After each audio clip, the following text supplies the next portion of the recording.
Vítula, essa ideia surgiu como e parece uma obra impossível, veja o tamanho do livro, hein? Saiu em 2020, quando o João Pedro Albuquerque, que é um produtor cultural, identificou uma oportunidade. A primeira agência de publicidade do Paraná havia sido criada em 1921. Portanto, no ano seguinte, que seria 2021, completaria o primeiro centenário da atividade no Estado. E ele trouxe essa ideia, apresentou ao Instituto J.D. Rodrigues. O Instituto comprou a ideia, achou interessante tocar a ideia adiante, e eu fui convidado para escrever o livro. Evidentemente que eu não fazia a menor ideia do que eu estava por enfrentar, né? Porque realmente é um livro que tomou todo o período da pandemia, onde eu não tinha oportunidade de conversar pessoalmente com as pessoas. Todo o conteúdo foi obtido ou por meio de livros que eu mesmo tinha e contavam partes dessa história, ou mediante depoimentos de pessoas que eu tive que obter à distância. Conversas, entrevistas que eu tive que fazer, tudo longe do entrevistado, né? Então não houve contato pessoal por 2 anos. Eu fiquei trabalhando nesse projeto. Venceu o prazo de lançamento porque nós ainda estávamos na pandemia em 2021 e foi adiado o lançamento para esse ano de 2023. Então o livro foi lançado em março deste ano. João. Paulo, obrigado pela presença aqui na Band mais uma vez, né? Fazia tempo que não aparecia aqui, né, Vili? Estávamos com saudade. Com tanta história no livro, 100 anos, como é que você enxerga hoje a propaganda, hoje a atual, desde lá do comecinho, desde 21 até os dias de hoje? Bom, em 1921, essa primeira agência, que foi criada por um belga, que veio para o Paraná muito criança ainda, e trabalhava na companhia, o que seria o equivalente à Companhia Força e Luz naquela época, que era responsável, de alguma forma, pelo processo de eletrificação dos bondes que corriam pela cidade, né? Ele era engenheiro, ele era também formado em artes, né? Chamava-se Georges Lemoine. Né? Ele viu uma oportunidade interessante porque os bondes iam servir também como veículo de comunicação, como veículo de propaganda. Seria possível expor anúncios de propaganda dentro dos bondes.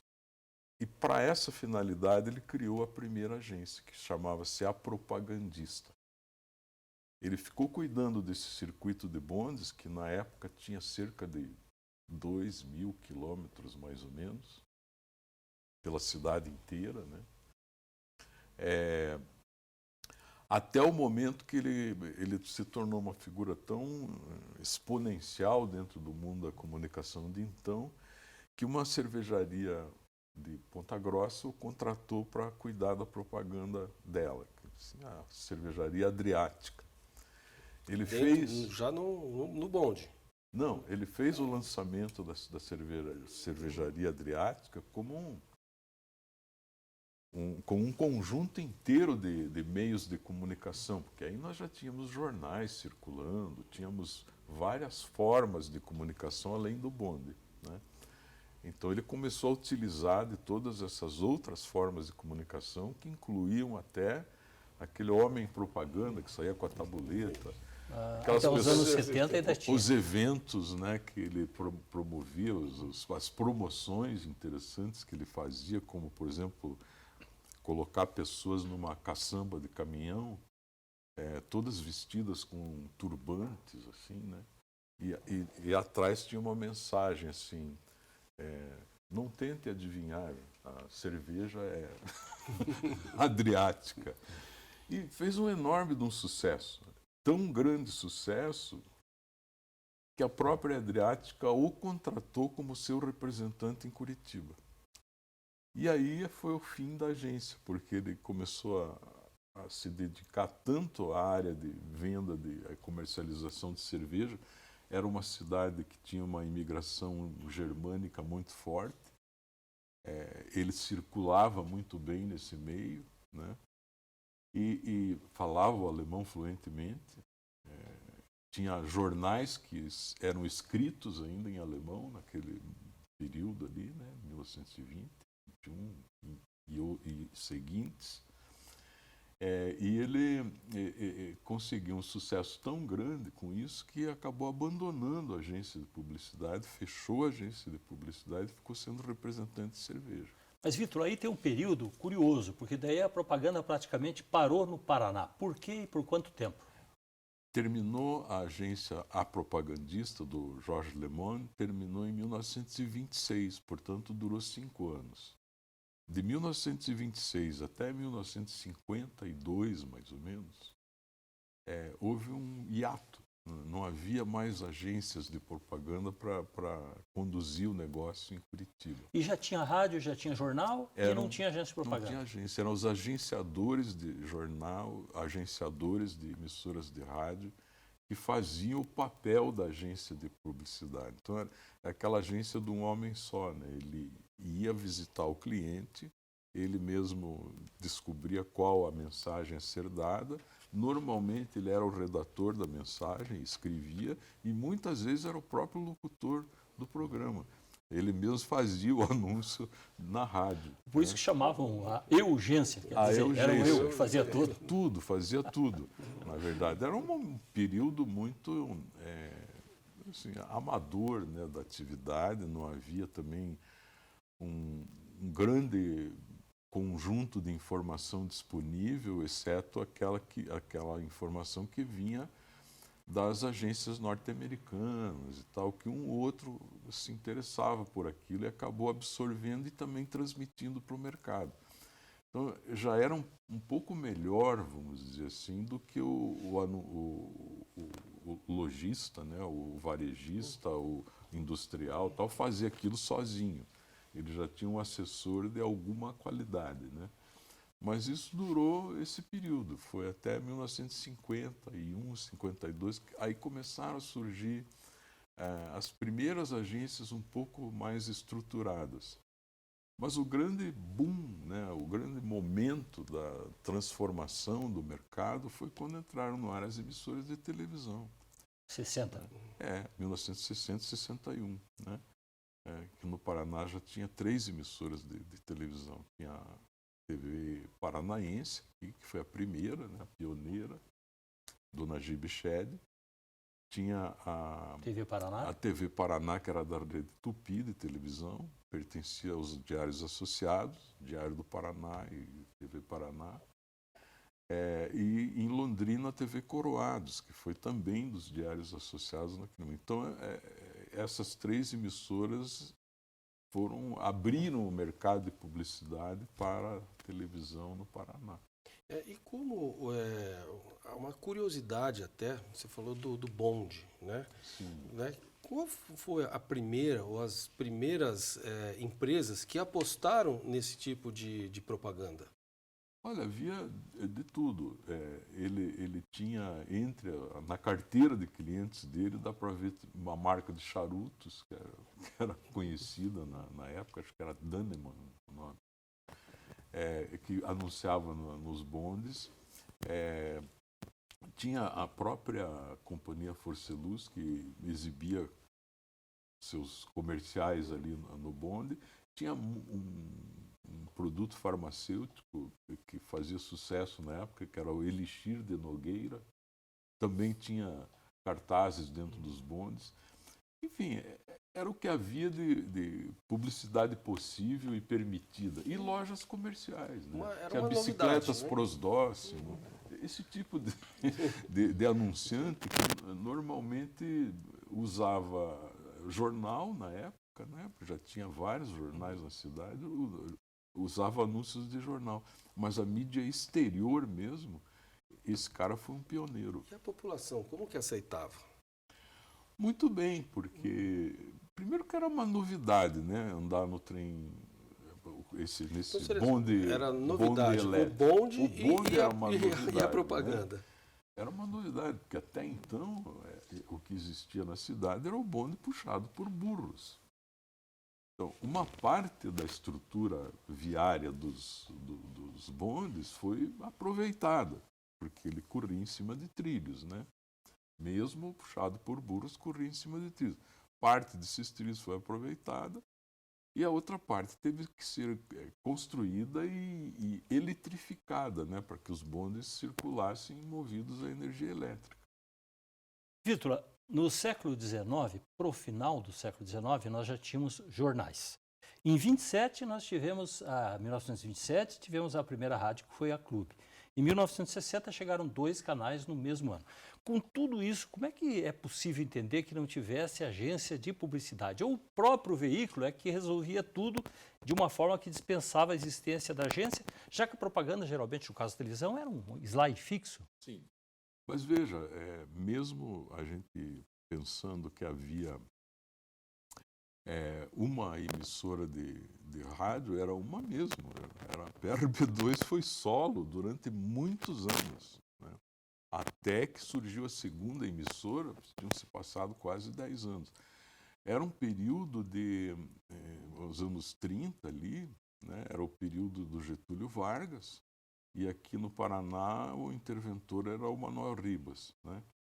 Então tinha muita publicidade governamental, os noticiários eles dominavam praticamente, havia uma imprensa sob censura, né? Havia o DIP, né? O Departamento de Imprensa e Publicidade do Getúlio em cena, e havia os cinemas, né? Os cinemas eram um meio de comunicação extraordinário. Tinha aqueles jornais que antecediam a exibição do filme, né? Quem gostava do futebol era o Canal 100, né? O Canal 100. Mas o Canal 100 já é mais moderno. Estou falando lá nos anos 30 tinha produção cinematográfica contratada muitas vezes pelo governo, né? Para exibir Paga seus pelo feitos, governo. paga Isso você pelo encontra governo. no YouTube, tem alguns postados, Sim. que você vê claramente que é propaganda paga, que Paga. parece documentário, mas na verdade é para levantar a bola do governo. Exatamente, havia profissionais de cinema contratados pelo governo. É o caso do Groff, por exemplo, né? O Groff, que foi um pioneiro do cinema no Paraná, ele trabalhava sob encomenda, ele fazia filmes também para exibição nos cinemas, antes dos jornais, né? Aquela matéria absolutamente, que era claramente uma matéria de origem governamental ali, né, que tinha a assinatura do governo, e ele fazia da mesma forma que fez, digamos assim, todo o imaginário do paranismo no cinema foi ele quem fez, né? Então ele para sustentar uma atividade provavelmente ele tinha que fazer a outra, mas ele era contratado pelo governo para fazer. Ele tinha um parceiro dele que foi importado pelo Manoel Ribas para cá, que foi Eugênio de Félix, né? Esse camarada ficou muitos anos como cinegrafista e cineasta, né? Fazendo cobertura de eventos governamentais no período do Ribas, que foi longo, né? Com 12 anos, se não me engano. E ao mesmo tempo fazendo cobertura de cenas paranaenses, né? Lugares que nunca ninguém tinha filmado. Foram pioneiros, né? Pioneiros. Nosso assunto hoje aqui no Band Entrevista é este livro aqui, Os 100 anos de criatividade, a publicidade no Paraná, e o Paulo Vítola, que escreveu essa gigante obra aqui. Quantas páginas, Paulo, para entender? 670. 670. 2 anos de pandemia, 2 anos escrevendo. É exatamente isso. João. Uma grande obra, né, Vini? É uma grande obra, muito conteúdo. Eu tive dando uma olhada, é sensacional. No bloco anterior, Paulo, a gente estava falando de censura. Se teve alguma campanha censurada, como que era nesse período a censura? Todas as campanhas de publicidade, assim como as notícias de jornal e os noticiários de televisão e de rádio, passavam pela censura, obrigatoriamente a censura tinha que liberar esses conteúdos para eles serem publicados, né? Eu tive a experiência da censura como profissional de televisão, como redator de jornal na época. Eu colaborava com o Show de Jornal, que era um jornal importante, um telejornal importante na cidade, e o censor ficava ao nosso lado ali. Foi um grande momento da televisão, hein? Foi um grande momento da televisão e os scripts eram absolutamente lidos de cabo a rabo e muita coisa era cortada ali, né? No caso dos comerciais, você tinha que enviar uma cópia do roteiro para a censura e a censura tinha que liberar aquele roteiro para você gravar ou filmar aquele comercial ou mesmo fazer o comercial ao vivo, né? Ainda alguns varejos tinham esse hábito de fazer comercial ao vivo. Eram poucos. Foi depois de 68, ali com a entrada no ar da TV Iguaçu, que os comerciais começaram a ser gravados em videotape mesmo, dentro da televisão. E aí você estava lá? Eu estava lá. Então, os comerciais tinham que ter a liberação da censura. Não se fazia nada sem passar pela Hoje censura. a censura e a própria comunicação no rádio, na TV, ela está mais liberada, né? Está totalmente liberada, eu acho. Eu acho que não há mais sombra, né, de censura. Você tem hoje a censura de determinados grupos, de determinados grupos fanáticos e tal, que opinam e exercem, né, um poder de polícia, mas não tem interferência no resultado final. Podem reclamar, é um direito de cada um, né, reclamar daquilo que não concorda, que não gosta, paciência. Mas a gente vive numa democracia, né? Isso é Vitor, importante. você pegou grandes agências, você conhece a história também dessas agências, eu queria que você lembrasse algumas das principais e nos ajudasse a entender como a publicidade paranaense chegou a Brasília e a partir daí virou nacional. Tem a ver também com a influência política desse período em que nomes aqui do Paraná tinham força política em Brasília. Foi isso que abriu portas? Foi. Na verdade, a gente tem que voltar um pouco no tempo ali, 1970 para 71, mais ou menos. Surgiu em São Paulo uma grande agência tipicamente brasileira, né, que foi com uma linguagem brasileira, com uma qualidade extraordinária, que se desligou um pouco dos padrões norte-americanos ou ingleses ou de outras nacionalidades e criou uma linguagem própria que foi a DPZ. A DPZ ela teve uma influência muito grande porque ela tornou a publicidade um campo de atividade atraente para artistas de todos os naipes e de todas as procedências e de todas as especialidades. Nesse momento surge aqui em Curitiba a PAZ. Foi uma agência criada pelo Zeno José Otto, Nilson Machado e eu. Nós éramos os 3 sócios, fundamos essa agência para ser uma agência voltada para uma criatividade de conteúdos e formas muito próprias para o mercado brasileiro, né? O Zeno era um estudioso. Eu estava começando, na verdade, nessa atividade de publicidade. Eu já tinha uma experiência como redator, mas não de publicidade, e aprendi muito com o Zeno e muito com outros profissionais da área. Mas no fundo, assim, eu era um artista. Eu escrevia poesia, escrevia outras coisas, contos, eu escrevia arte, né? Fazia coisas sem a menor finalidade, com nenhuma utilidade a não ser expor um conteúdo que podia interessar alguém. Então eu tive que aprender, como todos os que passaram logo em seguida, que eu trouxe para dentro das agências de publicidade, né? Um deles foi o Paulo Leminski, por exemplo, que trabalhou comigo na PAZ e depois em todas as outras agências onde eu trabalhei. O Luiz Antônio Solda, que era cartunista, veio para o mundo da publicidade. O Jamil Snedg, escritor, famoso, tal, veio para o mundo da publicidade para ser redator. O Luiz Retamoso, que era um gaúcho que tinha acabado de chegar na cidade, um artista plástico, tal, veio para o mundo da publicidade. Então, muitos artistas passaram a fazer parte desse mundo e enriquecer de qualidade, né, a publicidade local.